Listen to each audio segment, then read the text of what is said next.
My name is John Zog. I'm the founder and owner of Driftwood Media. Driftwood Media really started in the jungles of Indonesia.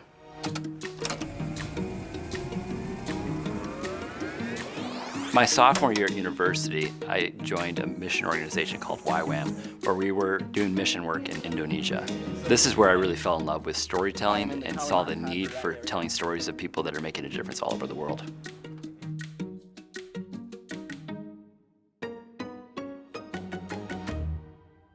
I was born in Rockford, Illinois, and when I was 10 years old, my dad uprooted us and brought us to northern Wisconsin to pursue his dream of building a resort. And that was really instrumental in my life, seeing my dad pursue his dreams and being willing to give up everything because of that. When I was at university, I was studying engineering, but took a break and went and did international missions in Indonesia. And when I was in Indonesia, I saw these nonprofit organizations and missionaries doing incredible work, but they weren't being supported, their stories weren't being told, and it really inspired me to change the trajectory of my life.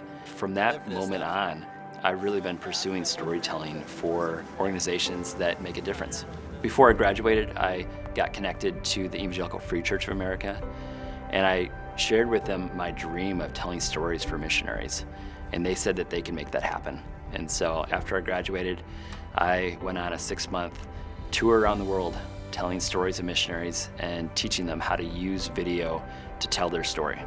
And it was the hardest thing that I've ever done, but it really affirmed that this was something that I wanted to do with my life. It affirmed that, but at the same time, it was challenging because I knew I wasn't as good as I wanted to be. And there was this insecurity of, you're not good enough. So I was asked to film a mini documentary for Surfers for Christ down in Brazil. And when I was down there was a day that there was no surf, and so we decided to go explore a waterfall. And when we were exploring the waterfall, I fell off. And this was kind of affirmation of the insecurities that I had, the mental side of, banging up my head and not being as sharp as I used to, and the insecurities there of I can't tell good stories and I can't use the equipment right. And so this was a battle that I fought for a while, and through this time I started working with ESPN and surrounded myself by guys that had been doing this for their whole lives. These guys took me under their wing, and they taught me how to use cameras and lighting and audio and the technical side, but more importantly, telling powerful stories that were driven by those interviews. And so after I worked for ESPN for close to 6 years, I still felt like there was just something missing. There was this deep longing I still had for telling stories of people that made more of an impact on the world. And so I gave up ESPN and I decided to focus just on my own business and creating a production company that could tell powerful stories. And this is when I got connected with a nonprofit called Feed My Starving Children in the Twin Cities here that sends food all over the world. They package the food with volunteers and they ship it to countries all over the world to help people that are in need. I saw this as such an opportunity to do what I had dreamt of doing in Indonesia, but now I had the skills and I had the expertise to actually be able to do it. And so they agreed to let me travel for a year with them, and we went to 22 countries and we told stories of, I think, 7 different partners that they had. I used that skills that I was taught through ESPN to tell the stories of these people, and some of the stories that we heard were just so powerful. A man in Tajikistan that had leprosy for 40 years, didn't have a nose, no toes, fingers. I was telling the story and I visited him twice.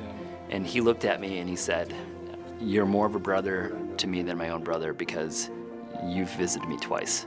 And stories like that have just impacted me in a way that I feel responsible to tell their stories with people that can actually make a difference. After traveling for a year with Feed My Starving Children, me and my wife moved back to the Twin Cities here, and I really spent that time to refocus my company and to rebuild it and to help tell stories that impact this world. As we've grown, we've seen how fun it is to tell powerful stories for companies and to be able to do it well.